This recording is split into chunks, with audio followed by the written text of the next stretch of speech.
свой путь мне яви. И пусть истинный свет ведет меня во все. Бог, Он и так об этом знал до твоего верования.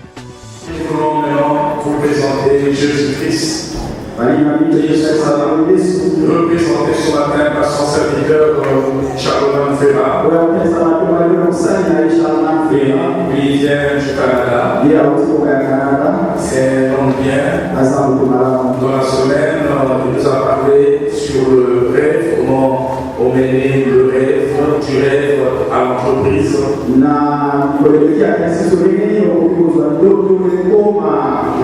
était vraiment bénis. C'est ce matin, je dis à Papa Ferra, pas besoin que l'Esprit va te conduire.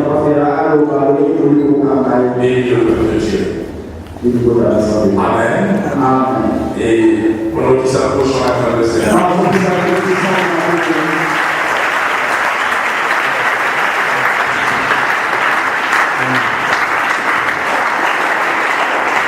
Merci.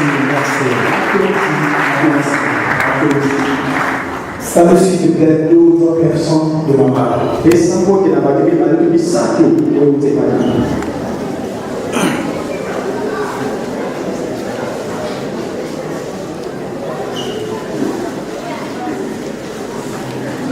merci beaucoup. Nous sommes bénis d'être ici aujourd'hui. J'aimerais d'emblée vous dire, je m'excuse pour ma voix un peu cassée. Je pense que le Seigneur va permettre que vous receviez la parole d'aujourd'hui.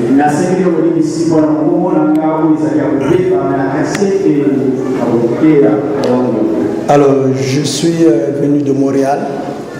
Nous ne sommes pas seuls, je suis avec mon épouse, ma charmante et très merveilleuse épouse, avec notre enfant. Et dernièrement, nous avons eu, Dieu nous a bénis avec la venue de l'homme de Dieu. Il a été une grande bénédiction pour nous. Je vous dis une grande bénédiction. Je ne sais pas si vous réalisez qui vous avez comme pasteur. Je ne sais pas si vous le réalisez. Si ton pasteur ne rêve pas, le pasteur doit avoir des rêves. Le pasteur doit voir loin. C'est un homme qui rêve. C'est un homme qui voit loin. C'est un homme d'excellence. Et il nous a vraiment béni, comme on dit, béni pas possible. Et je vous transmets également les salutations de notre église de Montréal, Parole de vie, de la part de mon pasteur Priscilla Lalissi.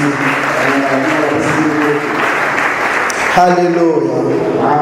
Alléluia. J'ai dit le Seigneur nous a bénis avec des principes, comment aller du rêve à une entreprise.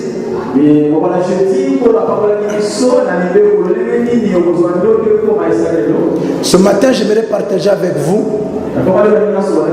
avec la portion de la grâce que le Seigneur m'a accordée, les lois de la réussite, ou bien les principes de la réussite. Vous savez, bien aimé, il n'y a pas un hasard dans la vie. La réussite ne vient pas comme ça. Même si vous gagnez aujourd'hui à la loterie 1 million, si dans la tête vous n'avez pas de projet, si vous ne vous êtes pas préparé, vous allez tout perdre. Vous allez tout perdre. Donc voilà pourquoi je veux partager avec vous ces principes. Vous saviez que tu crois, que je ne crois pas, ou bien que nous ne croyons pas, les principes existent. Si vous prenez quelque chose, je fais tomber, ça tombe. Comment on appelle ça? C'est la loi de la gravité. Même si vous êtes loin, vous montez au 5e étage et que vous sautez, vous allez rencontrer la loi du ciment. Si vous allez sur le fleuve Congo, vous allez voir, il y a des bateaux qui flottent. Ça, c'est la loi d'Archimède. Elle déclare que toute chose qui a un creux en lui peut flotter. Maintenant, si toi tu dis le bateau pèse des tonnes et moi je ne pèse que quelques kilogrammes, je vais essayer de flotter. Mon frère, tu vas te noyer. Pourquoi? Parce qu'il y a les principes. Pourquoi? Parce qu'il y a les lois. Et c'est la même chose dans la réussite. Les lois que je vais partager avec vous peuvent s'appliquer dans tous les domaines de votre vie. Ça peut être dans la famille, ça peut être dans les affaires, ça peut être avec les enfants, ça peut être à l'église, ça peut être dans ton mariage, dans tout ce que tu veux. Tu peux les appliquer. Parce que les lois sont universelles. Les lois, on ne les change pas. Amen. Dis Amen. Si tu es avec moi, dis Amen. Non, ça tu dis Amen pour ton voisin. Dis pour moi Amen. Bon, dis pour le Seigneur Amen. Voilà. Chez nous on appelle ça Amen vitaminé. Donc c'est bien dit. Amen. Ok. Donc nous disons que les lois ou bien les principes sont les règles qui sont établies pour régir le fonctionnement de certaines choses.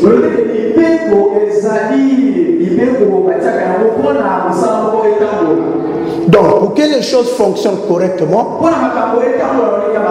il y a certains principes. La généalogie,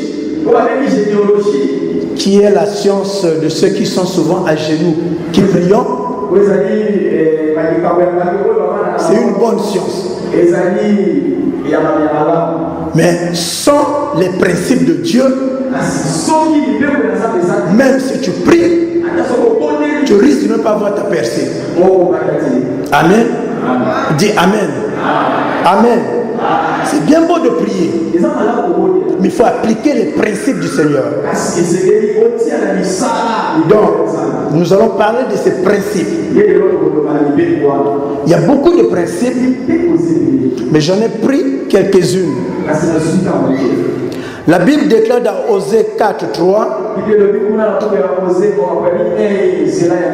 mon peuple périt par manque de connaissance.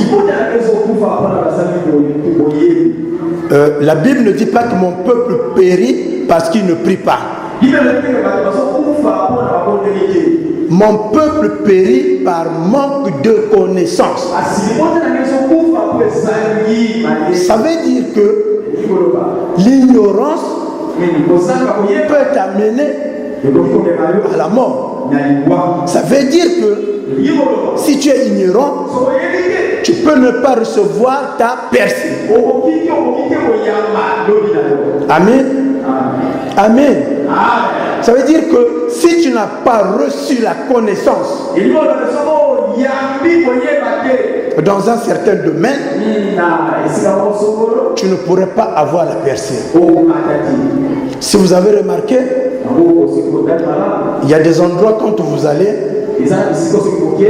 pour vous accorder le travail, vous passez ce qu'on appelle l'entrevue. Pour voir qu'est-ce que vous avez à l'intérieur. Qu'est-ce que vous pouvez apporter. Amen. Amen. Voilà pourquoi nous avons besoin de la connaissance. Si j'avais aujourd'hui 3 ballons de couleur jaune, vert, blanche, si on les lâche, les ballons vont s'envoler. Ce n'est pas parce que c'est rouge ou vert ou jaune. Ça dépend de ce qui est dans ces ballons. Amen. Les lois du Seigneur, que moi j'ai dit ici, les lois de la réussite, ne dépendent pas de la couleur de ta peau. ne dépendent pas de là où tu habites. Ne dépendent pas de tes origines. Elles dépendent de la connaissance dont nous parlons. Amen. Alors la première loi, c'est la loi de la vue. Répète avec moi, la loi de la vue. Alors cette loi dit que votre destinée sera façonnée par la vision que vous avez dans votre cœur. Je répète, votre destinée sera façonnée par ce que tu vois dans ton esprit, par ce que tu vois dans ton cœur. Donc, si tu ne vois pas, tu n'auras rien. Si tu vois, tu auras. Dis Amen, pardon. Dis Amen. Amen. Donc, si tu veux recevoir, il faut voir. C'est l'esprit. Amen. Alléluia. Oh, gloire à Dieu. Vous savez, dans la Bible, il y a l'histoire d'Abraham et Lot. C'est dans Genèse 13, du 1er au 13e chapitre. Je vais passer à travers. Alors, la Bible déclare au chapitre 13, verset 6, la région ne suffisait pas pour qu'ils habitent ensemble. Ça veut dire que le Seigneur les avait tellement bénis qu'il n'y avait plus assez de place pour qu'ils soient ensemble. Vous savez, quand il n'y a pas de place, c'est les disputes, c'est l'incompréhension. C'est en ce moment que papa Abraham a dit à Lot, Lot, on ne va pas se chamailler avec toi, nous allons nous séparer. Dans la culture méditerranéenne, même dans notre culture, c'est Abraham qui allait d'abord choisir, il va aller dans quelle direction. Mais Abraham a dit à Lot, choisis. Si tu vas à gauche, moi je vais à droite. Tu vas au nord, moi je vais au sud. Tu vas à l'est, moi je vais à l'ouest. L'autre a regardé, il a vu la vallée était arrosée. Il dit, je vais dans cette direction. Abraham a dit, va, tu peux aller. Papa Abraham est resté. La nuit même, quand l'autre est parti, le Seigneur a parlé à Abraham. Le Seigneur lui a dit, lève tes yeux. Tout ce que tu verras, je te donnerai. Dis-moi s'il te plaît, avec tes yeux et mes yeux, on peut voir combien de kilomètres. Le Seigneur parlait de la voix, de la vue intérieure. C'est de la vue intérieure, la vie spirituelle. C'est de cela que le Seigneur parlait. Et Abraham a vu. Et le Seigneur a donné. Il peut arriver que dans ta vie, tu as un certain lot à côté de toi. Que vous avez commencé des affaires ensemble. Vous avez commencé des procédures ensemble. Et qu'il arrive à un certain moment, il y a l'incompréhension. Ou bien à un certain moment, tu n'as plus cette révélation. C'est parce que c'est le moment de se séparer. Dis Amen. Amen. Amen. Et quand tu te sépares de l'autre, le Seigneur te parle. Amen. Alors la deuxième loi, c'est la loi de la fidélité. La loi de la fidélité. Dans Luc 16, 10 jusqu'au 12, il nous est dit, si tu n'as pas été fidèle dans les petites choses, on ne te confiera pas les grandes choses. Si tu n'as pas été fidèle dans les choses d'autrui, Qui va te confier le tien? Cela revient à dire que dans la vie, tout ce que tu fais, sois fidèle. Dis à ton voisin fidèle. Dis à ton voisin fidèle. Tu travailles à l'église, sois fidèle. Tu as pris rendez-vous à 12h, sois fidèle. Tu as promis quelque chose, sois fidèle et réalise cela. Amen. Si tu as eu à signer un contrat que tu dois réaliser à 12h, fais ton possible de le réaliser à moins 15, à moins 10. Parce que la fidélité va t'ouvrir les portes. La fidélité va t'élever. Amen. La troisième, c'est la loi de la sémence.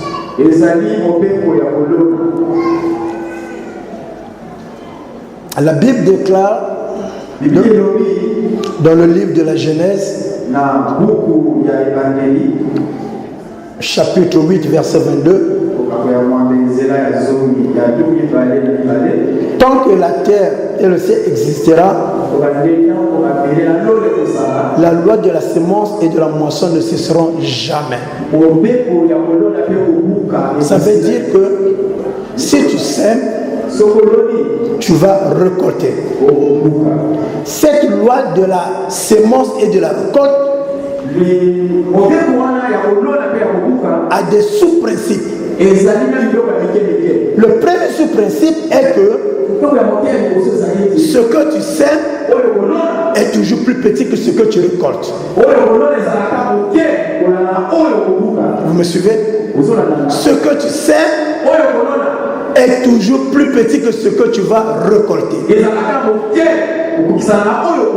Si tu as semé 5000, tu recevras plus. Si tu as semé une pomme de terre, tu en recevras beaucoup. Ça, c'est le premier sous-principe. Combien de fois pensions-nous que quand je sème, quand ça quitte ma poche, quand ça sort de moi, j'ai perdu. Souviens-toi que la sémence est plus petite que la récolte. Amen. Le deuxième sous-principe de cette loi, Dieu pourvoit toujours à nos besoins.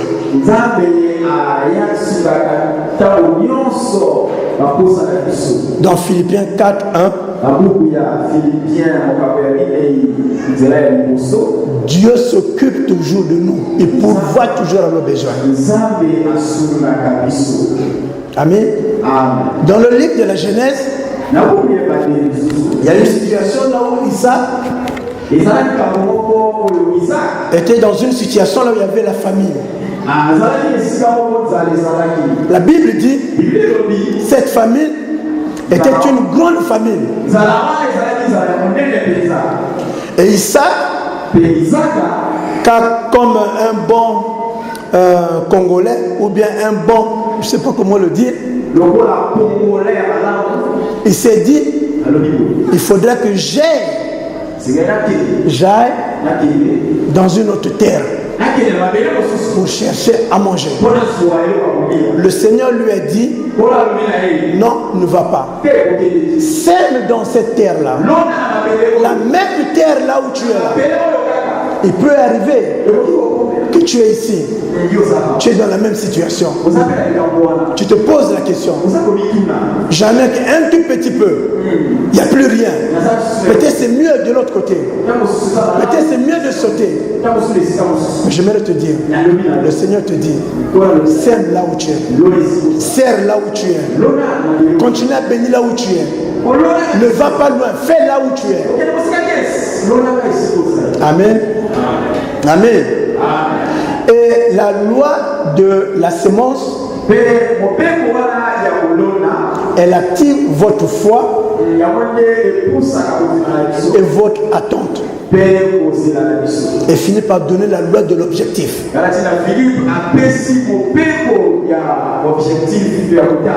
Donc, quand je sème, j'active ma foi et je suis en attente. C'est la loi de l'objectif. Vous savez, toute sémence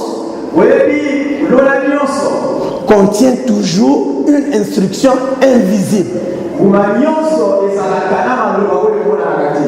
Amen. Toute sémence contient toujours une information invisible.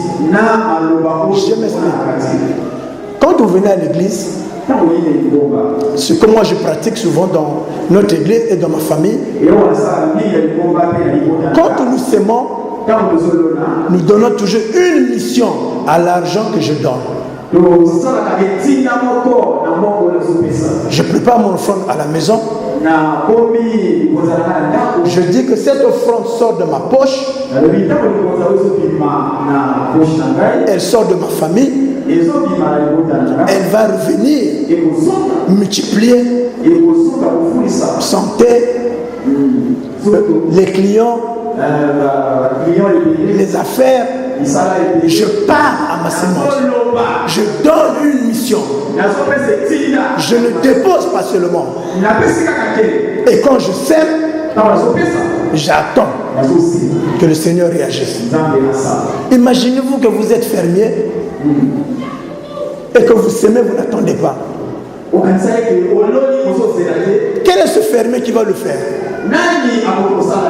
Personne. Amen. Amen.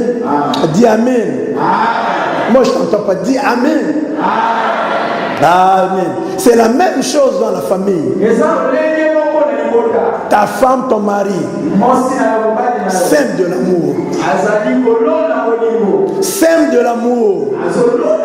Sème la patience. Si tu ne sèmes pas, tu ne recevras pas. Au Canada, un jour j'avais lu un livre. Il était écrit: ce que tu donnes à la femme, elle multiplie toujours par deux. Donc si tu as donné l'amour, elle multiplie par deux. Mais si tu n'as pas donné l'amour, elle multiplie aussi par deux. Donc c'est à toi de voir qu'est-ce que tu veux. Amen. La quatrième, je crois, la loi de la reconnaissance. Alors il faudra reconnaître la grâce qui se repose sur ton Père spirituel. La grâce qui se repose sur ton frère qui est à côté de toi. La grâce qui se repose sur ton frère qui est à côté de toi. Ne frime pas. Il arrive souvent à l'église, quand on dit que le Seigneur a béni telle personne, il y a ceux qui disent ah, alléluia. Il y a d'autres qui sont calmes. Je me rappelle, il y a 15 ans de cela, j'étais en Ukraine. Toute l'église priait pour le pasteur pour que le pasteur puisse avoir une voiture. Et on a prié pendant au moins 2 semaines. Et la 3e semaine, le pasteur sort et dit le Seigneur m'a béni. Alléluia. Tout le monde dit Alléluia. Alléluia, Alléluia. Et puis on pose la question: quelle voiture? Une 4x4.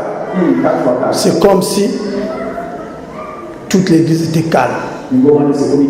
Les gens s'attendaient que pour la bénédiction du pasteur, ça devait être une petite voiture. Mais non. Les gens s'attendaient que, comme c'est pour le pasteur, ça ne doit pas être comme la mienne. Mais c'est un homme de Dieu. En lingala on dit moto nanzambe. C'est pas juste que moto. Moto nanzambe. Azali nanzambe. Donc moto nanzambe que le Seigneur a béni 4x4. Dans l'église, c'était tout le monde était calme. Et par la suite, quand on a compris, ce qui te dit pasteur à l'aide, c'est l'eau qui est te m'a dit que c'est là. Parce que l'onction va couler. Amen. Amen. Cinquième loi, je crois. La loi de l'élévation. Dis élévation. Dis élévation. Vous savez, nous sommes des personnes. Nous aimons quand on nous apprécie. Nous aimons quand on nous élève. Mais souvent nous n'élèvons pas les autres. Nous voulons être au-dessus, mais pas les autres. Vous savez, dans la loi de l'élévation, la vie va t'envoyer des situations qui vont te permettre de prendre ces situations comme un levier.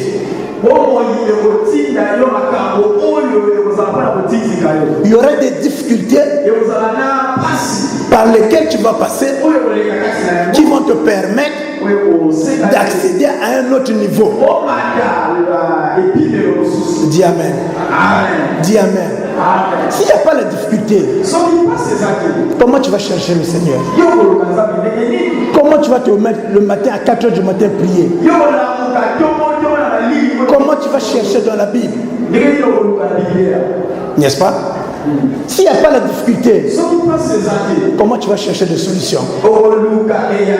Tu dois sortir de ton confort. Et il y a des situations que le Seigneur permet pour te faire sortir de ton confort et pour t'élever. Amen. Dis Amen. Je ne sais pas qu'est-ce que tu traverses aujourd'hui. Je ne sais pas sur quelle situation tu es en ce moment. Mais je vais te dire, cette situation-là, elle va t'élever. C'est un levier pour toi. Ça peut être une situation dans la famille. Ça peut être une situation au travail. Ça peut être une situation avec la banque. Mais je te déclare aujourd'hui, elle va t'élever. Elle va t'élever.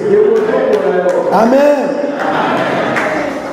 Quelle que soit l'opportunité qui peut se présenter devant toi, Dieu peut l'utiliser pour t'élever. Quelle que soit la souffrance, Dieu peut l'utiliser pour l'élever. Et Dieu va passer par ces moments. Moi, je me rappelle, quelques années de cela, chez nous au Canada, quand tu n'as pas de voiture, c'est difficile. Parce que tu dois te déplacer. La voiture n'est pas seulement un luxe, mais ça te permet d'aller au travail, au supermarché, d'aller déposer les enfants. Et en ce temps, la situation était un peu compliquée au niveau des finances. Et le Seigneur a permis qu'on puisse avoir une voiture de couleur rouge. C'est une voiture américaine. Ma femme sourit parce qu'elle sait. Alors bien aimé, la voiture elle était belle. Elle était électronique. Tellement électronique elle était. Je ne sais pas qu'est-ce qui est arrivé. La climatisation ne fonctionnait pas. Et on ne pouvait pas descendre vite. Vous savez, en Amérique du Nord, on était quand il fait chaud, il fait plus chaud qu'au Congo. N'est-ce pas, Bishop? Les gens pensent qu'il fait toujours froid. On se promène en short. Il fait chaud. Allez, dans cette voiture, je prends madame vers midi. Et on arrive à un feu rouge. Au sommet, on ouvre les portières pour que mon pépé kota. Ils n'ont pas compris. Qu'est-ce qui se passe? Madame dit, mais quelle est cette voiture-là? Le jour que le Seigneur va nous bénir, tu t'en souviendras de cette voiture. Et aujourd'hui, on s'en souvient. Quand elle s'assoit dans sa belle Mercedes, je dis, tu te souviens d'où le Seigneur nous a pris. Amen. Ça veut dire que ta difficulté d'aujourd'hui, c'est juste passagère. Dis passagère. Dis passagère. C'est pas un arrêt pour toi. Peut-être ça fait une année. Peut-être ça fait 2 ans. Mais je vais te dire, elle est passagère. Et dis Amen. Dans la Bible, le premier livre de Samuel, chapitre 17, de 1 à 18, je ne lis pas pour essayer de économiser le temps, mais j'ai pris seulement des versets. On nous parle d'un jeune homme qui s'appelait David, qui fut un merveilleux berger, qui savait comment pratiquer son métier.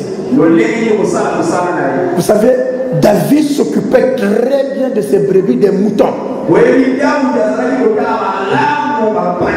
Il était fidèle dans ce qu'il faisait. À tel point que quand il y avait un lion, il était prêt à sauver les brebis. Combien de fois on te donne une opportunité de travailler quelque part, tu travailles comme si c'est pas, de toute façon c'est pas pour moi. Combien de fois on te demande de faire quelque chose, tu le fais à la légère, c'est pas pour toi. Combien de fois on t'a fait confiance, tu as abusé de la confiance. Mais ce n'était pas le cas de David. Alors un jour, les 3 frères aînés de David étaient au combat avec le roi. Et le papa de David va envoyer David aller apporter et avoir des nouvelles de ses frères qui sont au combat.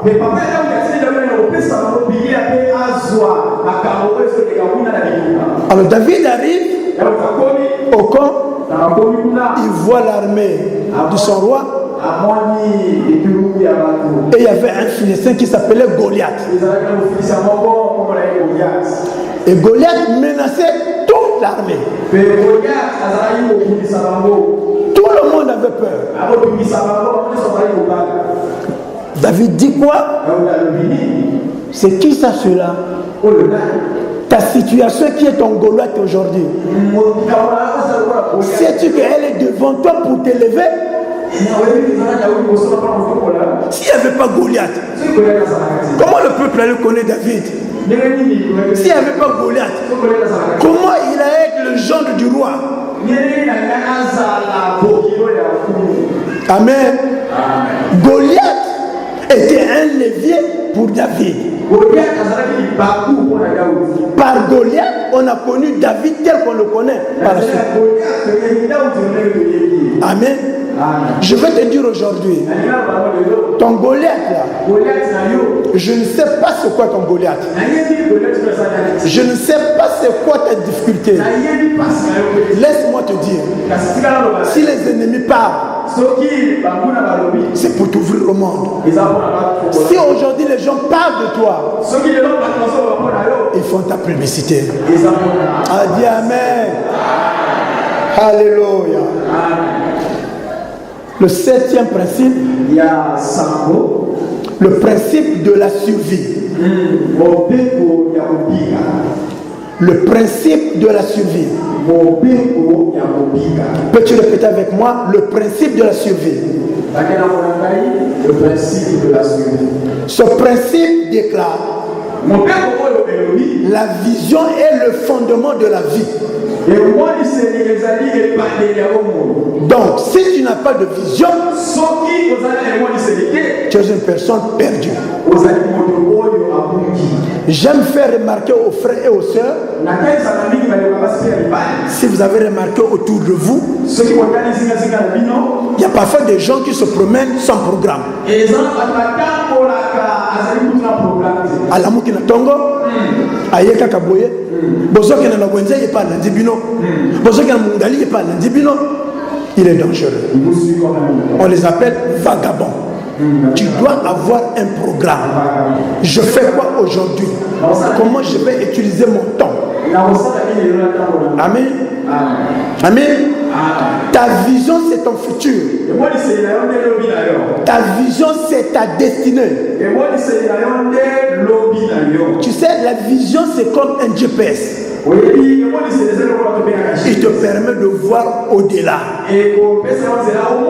Il te permet de voir ce qui peut arriver et je vais où. Il te donne l'intelligence comment te comporter. Il va te donner des bons comportements ou bien avec qui fréquenter. Amen. Mais le problème pour nous, nous n'écrivons jamais notre vision. La Bible déclare dans Habakkuk 2 et 2, écris ta vision. Écris ta vision pour la lire constamment. Amen. La vision ne peut pas être seulement dans la tête. Vous savez, quand on construit un immeuble, bien une bâtisse, on commence par chercher le terrain. Une fois qu'on a le terrain, on appelle des architectes. On prend notre vision, on met sur papier. Et tu peux voir la maison avant qu'elle soit bâtie. Chez nous au Canada, je ne sais pas ici comment, quand tu veux acheter une maison qu'on va construire, celui qui te vend la maison te permet, avec un logiciel, de visionner déjà la maison. Tu peux changer la couleur des murs. Tu peux déplacer qu'on appelle ça la douche. Tu peux changer comme tu veux les escaliers. Tu peux le faire avant la construction. Parce qu'il y a eu la vision, il y a quelqu'un qui rend ça possible. Amen. La 8e loi, c'est la loi du sang. Dis s'il te plaît, la loi du sang. Ce que tu entends affecte ce que tu vois. Je répète, ce que tu entends affecte ce que tu vois et ça devient ce que tu obtiens.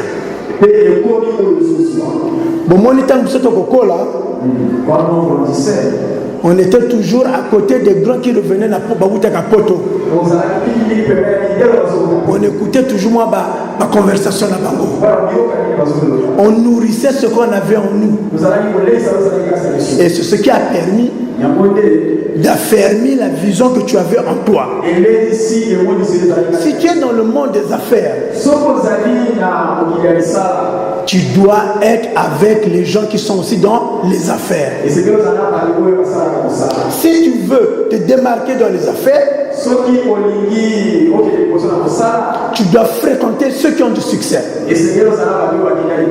Tu dois apprendre à ceux qui ont déjà du succès. Vous saviez, il y a des possibilités maintenant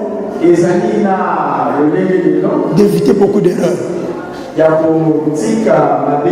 Juste de lire les livres de ceux qui ont déjà réussi dans la vie. Ils partagent ce qu'ils ont vécu. Et toi, tu peux recevoir de leur expérience. Et on fait ton expérience. Amen. Amen. Alors, il y a la loi de la sélection. La loi de la sélection. La loi de la sélection te permet de sélectionner avec qui tu feras chemin. Tu ne fais pas n'importe quoi. Tu ne dis pas n'importe quoi. Tu ne portes pas n'importe quoi. Tu n'achètes pas n'importe quoi. C'est la loi de la sélection. Amen. Parce que tu as la capacité de Dieu en toi.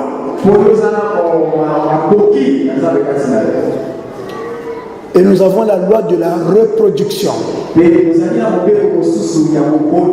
Alors, je vais la combiner avec la loi de la longévité. Vous savez, quand vous avez une vision, elle dépasse toujours le visionnaire. Ça veut dire que si j'ai une vision, ça dépasse. La vision continue. Je vais vous donner un exemple. Qui connaît Dubaï? Tout le monde connaît Dubaï ici. Dubaï. Il y a beaucoup d'années de cela, Dubaï fut un désert. Il y avait des petites tribus qui habitaient à Dubaï. Il y a eu un cheikh qu'on appelle Maktoum qui a dit Tokvukana. Côté de faire la désert, Tokozwa Maï et Balé. Et l'ongola kuna et yakana mboka na biso. Et pour que mboka na biso ezala port monene. Batutua mokili mobimba babanda koyaka awa. C'était un désert. Lui, il a eu la vision. Il a eu la vision. Et ils se sont mis ensemble. Ils ont creusé la mer. Et l'ongoli côté Zalaki. Et il est à Dubaï. C'est la raison pour laquelle à Dubaï, jusqu'à présent, on repousse toujours ce que l'on pense que ce n'est pas possible.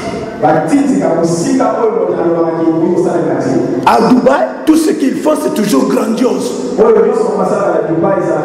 À Dubaï, Moutouka et les policiers, ils allaient Porsche. La voiture des policiers, c'est une Porsche. À Dubaï, ils allaient toujours monnaie. Tout ce qu'ils font là-bas, c'est toujours bon. Amen. À Dubaï, il fait chaud. Plus de 50 degrés. Ils allaient moto. Mais la Katikuna, ça allait en droit moko boye, fabriquer neige. Est-ce que vous pouvez vous imaginer que tous en Brazzaville, tout ça les pas, quand ils en a neige, bateau, bateau skier. C'est la vision. C'est la vision. Dis Amen. Beaucoup font la vision à yoté. Ne meurs pas avec ta vision, s'il te plaît. Va au tombeau vide. Comme a dit Jésus, tout est accompli. Ne parle pas avec ta vision, s'il te plaît.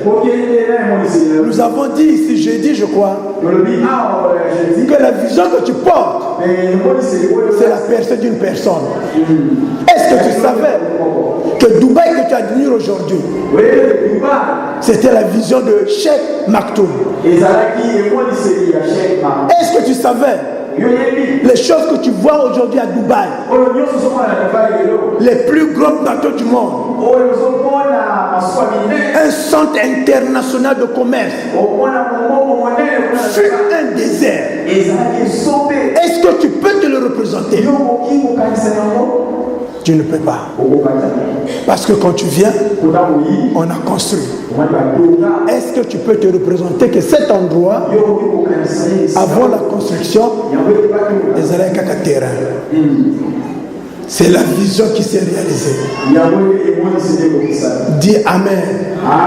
Dis Amen. Dis Amen. Oh, Alléluia.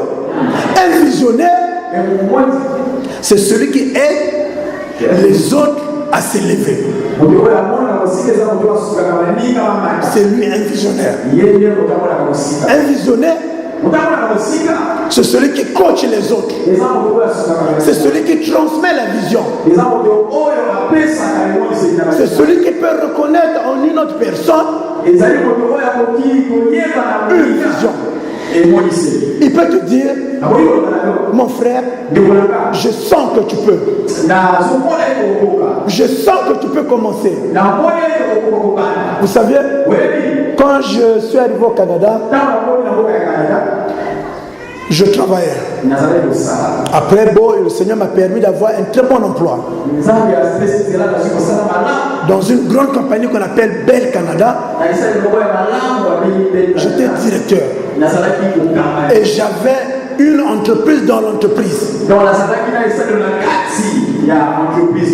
J'avais à ma disposition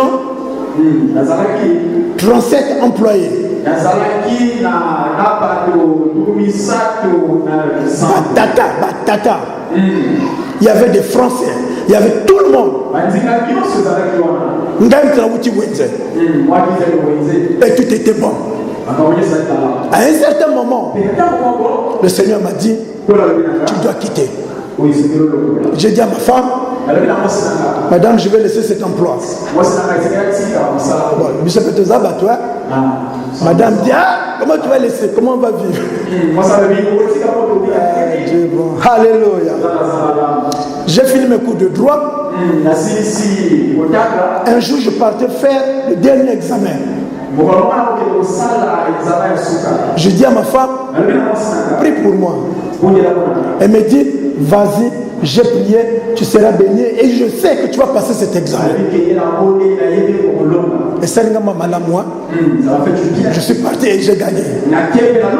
Et j'ai commencé mon entreprise. Et le Seigneur continue à nous étonner. Tu sais, mon frère, ma soeur, les chemins du Seigneur, parfois c'est loin de ce que toi tu penses. Tes petits calculs, ce n'est pas les calculs du Seigneur. Le Seigneur peut te surprendre. Mais expose-toi. Fais avancer ta vision. Amène ta vision auprès du Seigneur dans la prière. Ne prie pas seulement, fais aussi quelque chose. Sois fidèle. Pourquoi il s'appelle Nangola Balinga. Reconnais la grâce de Dieu dans les autres. Honore les autres. Sème ton argent. Sème ton argent. Sème ton argent. Oh, alléluia. Vous savez pourquoi je dis qu'il faut semer de l'argent? Vous savez, ce que j'ai appris en Amérique du Nord, ce qu'on dit mbongo, si tu aimes l'argent, sème l'argent. Si tu aimes, sème. Tu as un projet, sème. Un jour, je suivais une cassette, un CD dans la voiture d'un pasteur. Et à un certain moment, il demandait à des personnes de venir s'aimer. Et quand on arrivait à cet endroit, moi je sautais. Parce qu'il demandait 500 €, 600 €. Moi, je dis, mais lui il ne comprend pas nos difficultés. Je n'avais pas encore la connaissance. Et là, le Seigneur me dit, fiston, c'est 3500. J'ai dit à ma femme, 3500 c'est beaucoup, hein? Peut-être pour vous c'est pas beaucoup, mais pour nous même $1 c'est beaucoup. Tu as trop de dépenses. Et ma femme dit, oui, on va le semer. Mais c'est beaucoup. Dieu a permis qu'on puisse avoir cette sémence. Vous savez ce qui est bien avec Dieu? Il m'a mis le désir. J'ai pris la décision. Il m'a donné la sémence. Mais nous, on a reconnu la sémence à temps. Parce qu'il avait donné avant, on avait mangé. Mais cette fois-ci, on a reconnu la sémence. Dès que je l'ai eu, je dis à madame, tiens ça, moi je ne touche pas, tiens. Et on l'amène à l'église. Après cela, je dis après cela, l'argent me cherchait. Les clients me cherchaient. Les bénédictions venaient. Pourquoi? Parce que le Seigneur voulait quelque chose. Amen. Donc c'est pour dire que les principes qu'on a partagés aujourd'hui avec vous, ce sont des principes que vous pouvez utiliser dans votre vie. Rien n'arrive au hasard dans la vie. Il y a des choses que le Seigneur a prévues pour ta vie. Tu n'es pas juste venu pour accompagner des gens. Oui, peut-être maintenant tu parles de certaines situations. Mais c'est temporaire. C'est temporaire. Dis temporaire. Dis temporaire. Le Seigneur qui permet que ces situations passent devant toi va t'élever. Va t'élever. Je sens au fond de moi, j'ai dit ça à Bishop dans son bureau, que le Seigneur fait quelque chose de nouveau dans cette église. Vous quittez. Vous êtes en train de décoller du national à l'international. Dites Amen. Vous quittez le national pour l'international. Ça veut dire que, et toi tu quittes du national à l'international. Change ta manière de voir les choses. Change ta manière, comment tu sers le Seigneur. Change ta manière de prier. Change ta manière de voir ton pasteur. Parce que tu changes de niveau. Je disais aussi au bishop, je le sens en moi. Je vois ici beaucoup d'hommes d'affaires. Beaucoup d'hommes d'affaires. Je dis beaucoup d'hommes d'affaires. Non. Je ne te fais pas plaisir. Je te dis, je vois les hommes d'affaires. Je vois les hommes d'affaires. Alléluia. Je vois les voyages. Mais tu ne peux pas être à l'international si tu ne voyages pas. Dieu va vous faire voyager pour son œuvre. Ce n'est pas un problème, Dieu va le faire. Mais souviens-toi d'être fidèle. D'être fidèle. Si tu laves les assiettes quelque part, ou bien tu es maçon, les briques doivent se souvenir de toi quand tu faisais bien ton travail. Amen. Amen. Amen. Je vais laisser le microphone à l'homme de Dieu. Je vais clôturer juste en te disant, là où tu es en ce moment, on va prendre peut-être quelques secondes. Regarde à l'intérieur de toi. Qu'est-ce que tu portes? Qu'est-ce que le Seigneur te dit? Qu'est-ce que tu as en toi? Quelle est la vision que tu portes? Quelle est la vision que tu as déjà commencé à accomplir? Le Seigneur qui a permis que je sois aujourd'hui ici accompagne cette parole avec une onction particulière de réalisation de ta vision. Sache que la vision n'est pas pour toi, elle est pour les autres. Mais tu vas en bénéficier. Tu vas en bénéficier. Mais tu es la réponse d'une personne. Dis Amen. Dis Amen 3 fois. Que le Seigneur vous bénisse. Свой путь мне яви. И пусть истинный свет ведет меня во все. Бог, Он и так об этом знал, до твоего верования.